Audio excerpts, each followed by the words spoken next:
All right, what's up, folks? We're back for the National Championship edition of college football. I'm here with your boy Brandon.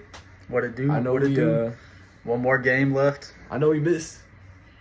Yeah, one more game left. I know we missed a couple weeks. That's all me. It was a busy couple weeks, but now we're here for the big game. That's all that matters. We're here for the National Championship. We got Indiana and Miami in Miami. It's crazy. It's a home game for Miami. Indiana favored by 8.5 points. What's your takes on this game?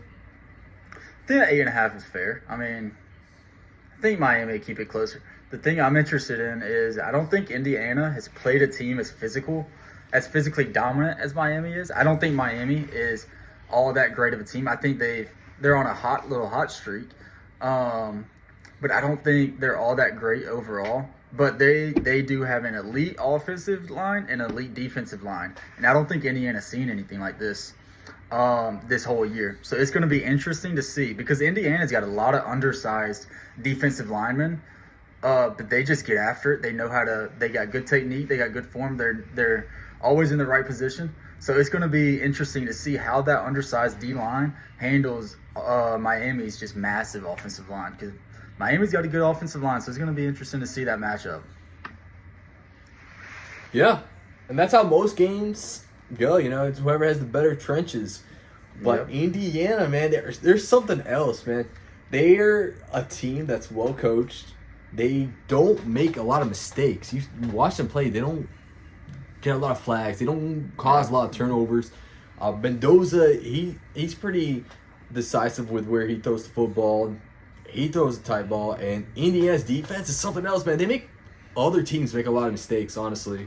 Whether that be in Ohio State in that Big Ten or that Big Ten championship game, or Oregon, where Oregon was just messing up left Oregon and right. Gave that game away at the start, man.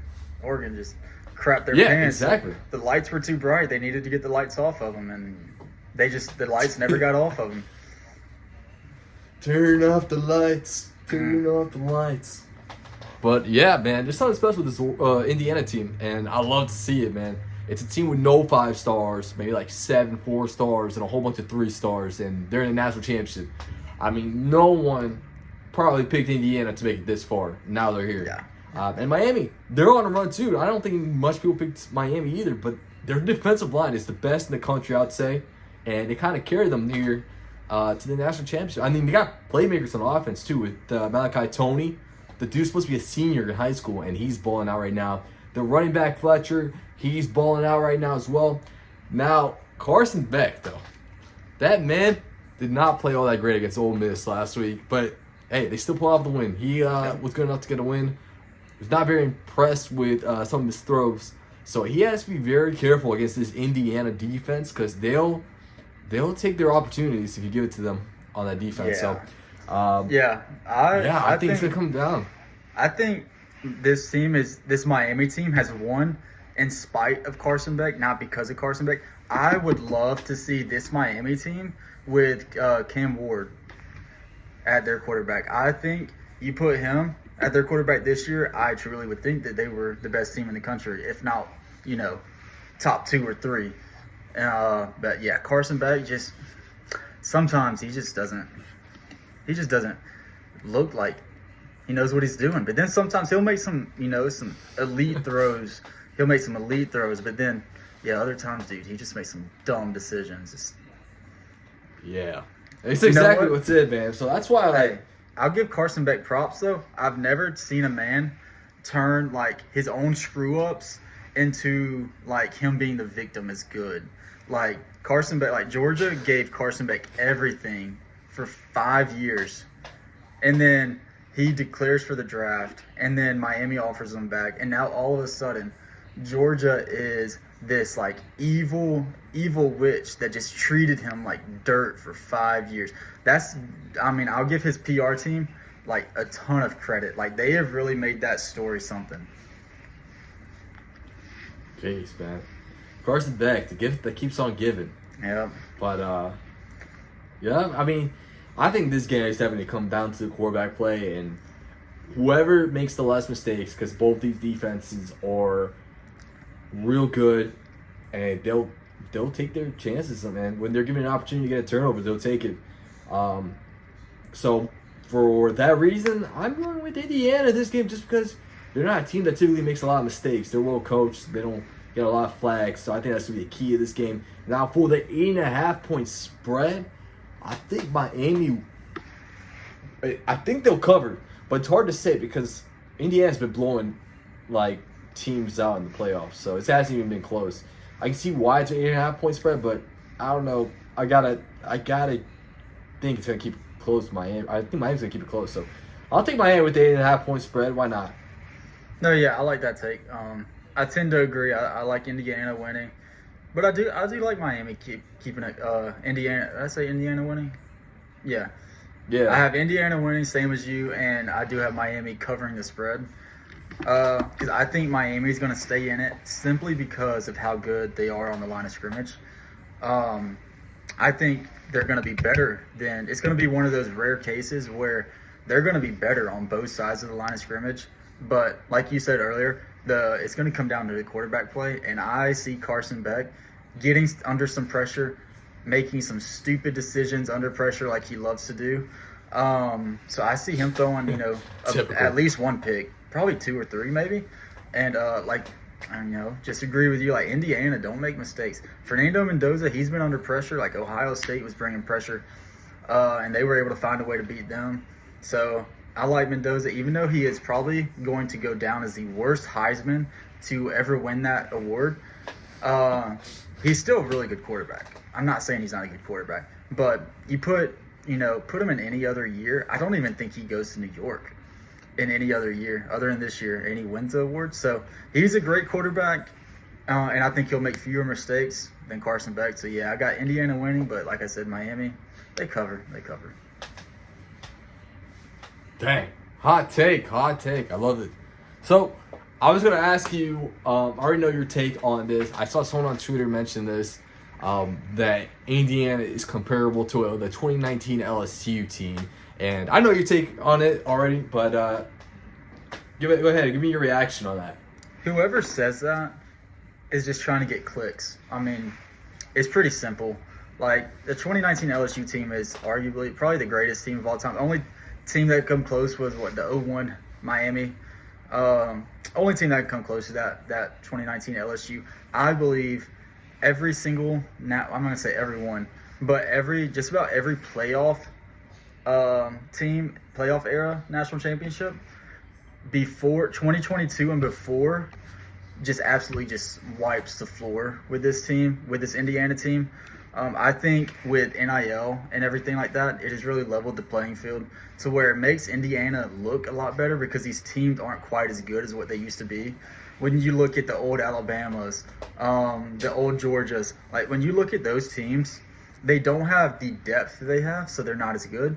And I think those teams would just absolutely smoke this Indiana team. Like that 2021 Georgia team, I don't even think Indiana scores a touchdown against them with their defense because Indiana doesn't do anything special offensively.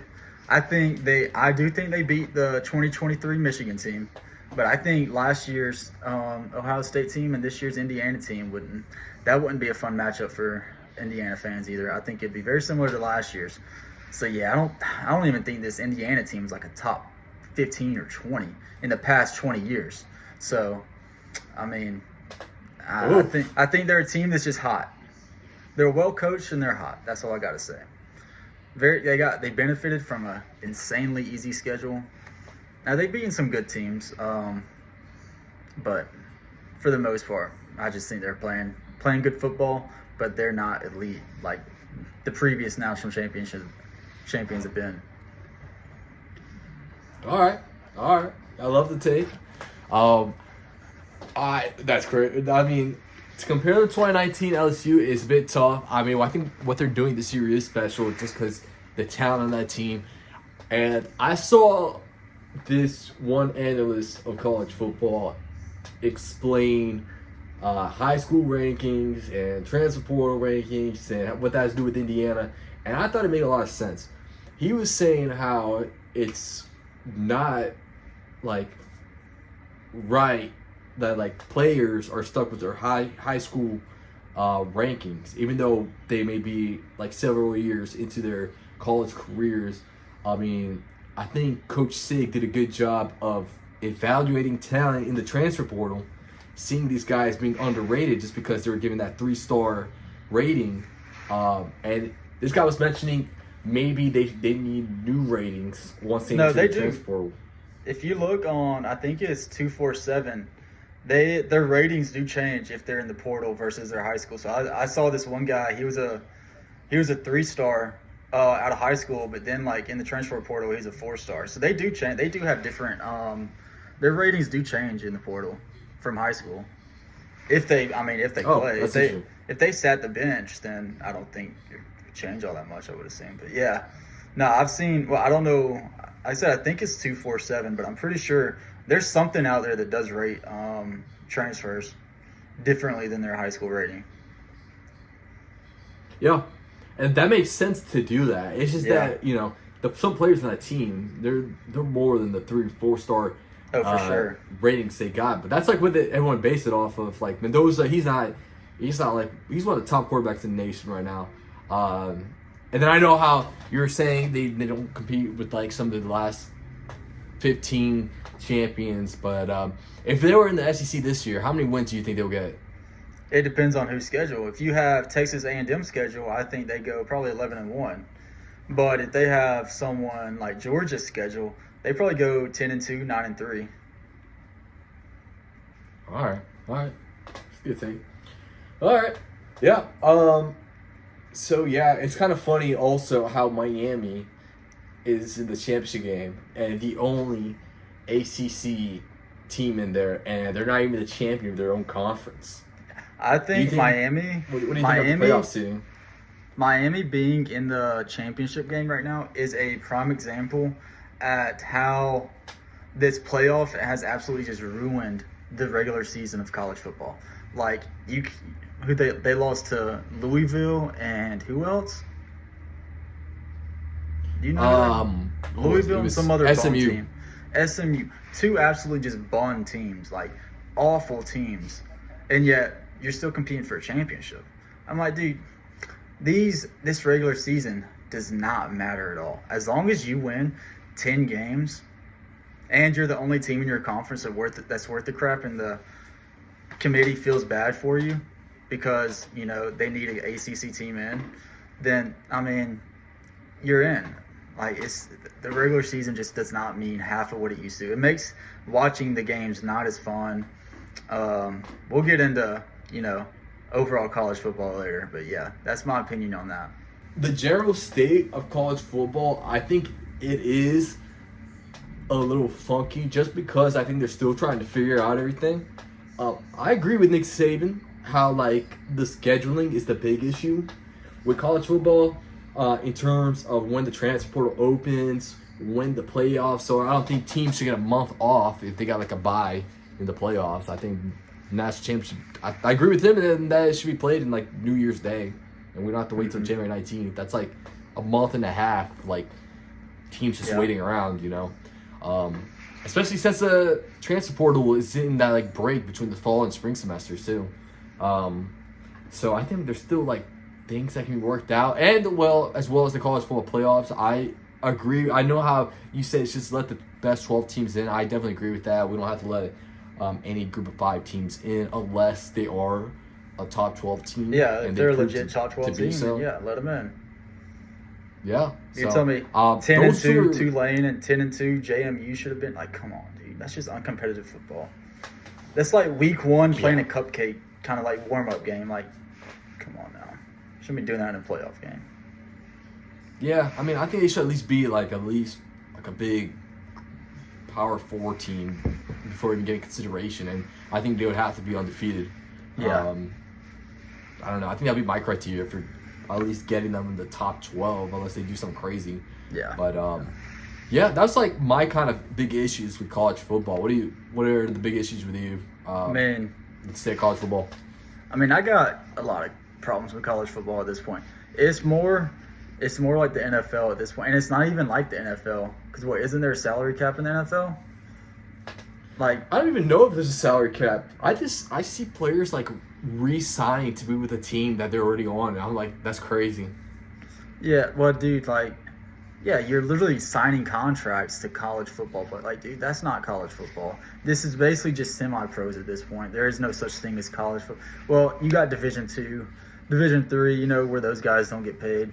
That's still college football. But as far as like Power 4, D1, there's no such thing as college football anymore. It's all semi-pro. It's not the same sport. But, you know, until the NCAA actually starts, you know, like regulating this stuff, I mean, they have rules and all that stuff. But teams, everybody knows people. Every team breaks them. It's not just once. It's not just Indiana. It's not just Miami. It's not just the big schools. Every team breaks these rules. Every team is like you got teams literally admitting to tampering, and yet like there's nothing, like no repercussions, and like they literally admitted to it. It's like, why are we gonna have rules if we don't actually enforce them? Like, it just makes no sense. There needs to be some kind of a salary cap where like you can't have over a certain amount of NIL funds, like NIL, like, you know, period, whether they get them on their own or whatever. Like, you can't have a certain amount of NIL money per team. You need to actually enforce tampering rules. You shouldn't be like, I saw Georgia's running back Nate Frazier was being contacted by Ohio State, and he's not even in the transfer portal. I'm like, how does that work? Like, we need to actually enforce rules. That's my biggest thing, is just enforce the freaking rules. And then once you enforce those, then you see what the real problems are, and then you can fix them. But, yeah, it's not fun. There's no loyalty in the game no more. I mean, you could be cheering for somebody one year, and then they're playing for your rival the next, or vice versa. You hate somebody, one year, and then the next year you're cheering for them. You're their biggest fan because they transferred to your team. Like, it's just no loyalty. It's just all money chasing, all money grabbing, which I understand to a certain point. But at the same time, like, it's getting like not fun to watch almost to me. I mean, I'm still gonna watch it just because I'm addicted. But at the same time, you know, it's not as fun as what it used to be. Just because like you don't have that same, like, I feel like you don't have that same connection with your team that you used to have, because you know, like, the people are just gonna probably transfer at the end of the year anyway. Like, that's my biggest thing. Yeah, I mean, I definitely agree. I mean, you see some of these players go in the transfer portal with a do not contact clause, like Sam Levitt. Yeah. And I'm pretty sure he went in there knowing he was going to go to LSU. If you go in with the non-contact clause, that's basically saying the school I'm going to tampered to get me in the portal, because they already offered me, essentially. That's like why would you go in the portal to if you don't know where you're going? Like, why would you go in the portal if you know where you're going? Like, yeah, they already offered them. Like, stupid. And then you got like players like Cam Coleman out of Auburn, who almost transferred to Alabama, but he ended up going to Texas. But he like really considered it. And you got Livingston out of Texas, wide receiver, who went to Oklahoma. Granted, he pretty much got told he wasn't going to get any playing time now that he got Cam Coleman. So this just could be like a big FU to Texas. Yeah. But still, there's still loyalty. And like, dude, I understand transferring. Like, you want to play football. Like, if you've been there for like 2 or 3 years and it's very clear and obvious you're not going to play at all during your time at that school, then I'm fine with transferring, because like, you got to do what's best for you. You got to go where you can play, where you can get your opportunity to hopefully make it to the NFL. But if you're a starting player at one of these SEC schools and you're transferring, like, that's just stupid. Like, I don't know, like DJ Lagway, Cam Coleman. I mean, any of these guys, like, dude, if you're starting at a school, you shouldn't even consider transferring. Why? Why would you? If you're starting at an SEC school, ACC school, Big 10, Big 12, if you're starting at any of those schools, why would you transfer? Like, it's just so stupid. Yeah. And then there's some cases where, like, it's hard to tell them one thing, but once they're getting, like, paid millions of dollars, it's tough to, like, not go that route.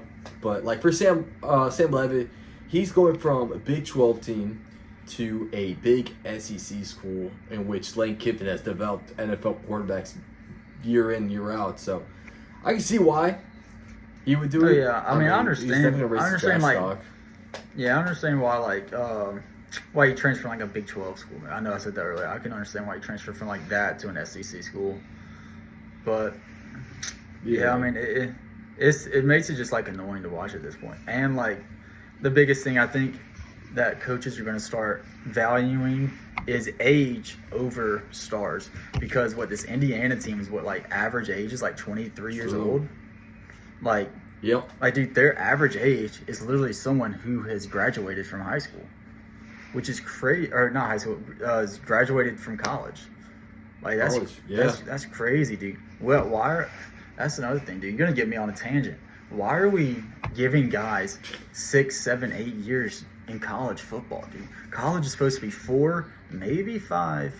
And then leave. Like, get a life. Get a job, dude. Be a freaking, like, be productive in society for once in your life, dude. Get out of college. Like, move on. Be part of society. What the hell are you doing? Have kids, dude. Like, live your life, dude. You can't be stuck in college forever. TJ Finley, dude. What is this, his 8th school? In what, like 7 or 8 years? Like, dude, come on. Yeah. Like, it ain't gonna work out for you, buddy. Dude, put the fries in the bag, bro. Yeah, just put the fries in the bag and freaking leave college football, man. At this point, he's just, like, why not just freaking transfer to grad school and at least be productive and get a master's or something? He's probably just taking, like, freaking intro to, like, dinosaurs or something at this point, dude. Like, he could have got a doctorate at this point. Dude, yeah, he could have got at least a master's, dude. For sure got a master's. Yeah. Maybe he did, man. Maybe he did. We don't know what we're talking about. But, dude, you got to get out of college football. Legit, sure.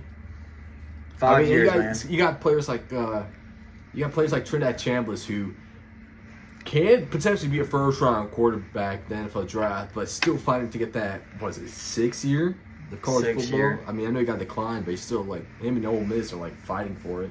Yeah.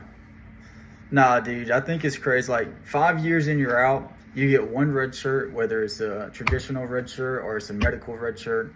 You get one red shirt, and if you get hurt for like 2 or 3 of those 5 years, I'm sorry, dude. That's just tough luck. You can't be 24. You can't be 24 or 25 years old playing collegiate sports.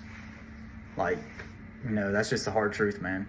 We got to start, you know, getting these kids out of college. Get them moving on with their life, man. I love it. Be productive to society. I love it. Brandon for commissioner. College football commissioner. Dude, they need a commissioner. They need a commissioner who's actually going to, like, you know, enforce rules and not freaking crap around, dude. They need something, dude. As long as you won't do things that favor Georgia football. Nah, dude, I'll be fair. I'll put a cap on everything. I would make the playing field even. I would do so much to help that sport, dude. Oh, man, you wouldn't even know. I love it. Well, all right, bro. That's all I had planned for this video. Thank you guys for watching. Make sure to like down below. Leave a comment on your thoughts on the state of college football. Who do you think is going to win the national championship? Make sure you subscribe for more college football and NFL content. We got the NFL playoffs going on still. And yeah, I think we got some more college football videos planned for the off season. So yeah, stay tuned for that. And we'll catch you guys next time. Brandon, anything else? Have fun without college football. Oh, shoot. Unless we got college basketball. Yeah, we got college basketball. We'll be college basketball and college baseball. We still got college sports, you know. So we still have lives. Yeah. We still got lives. Well, all right. That's it for this video. We'll catch you guys next time. See ya. Peace.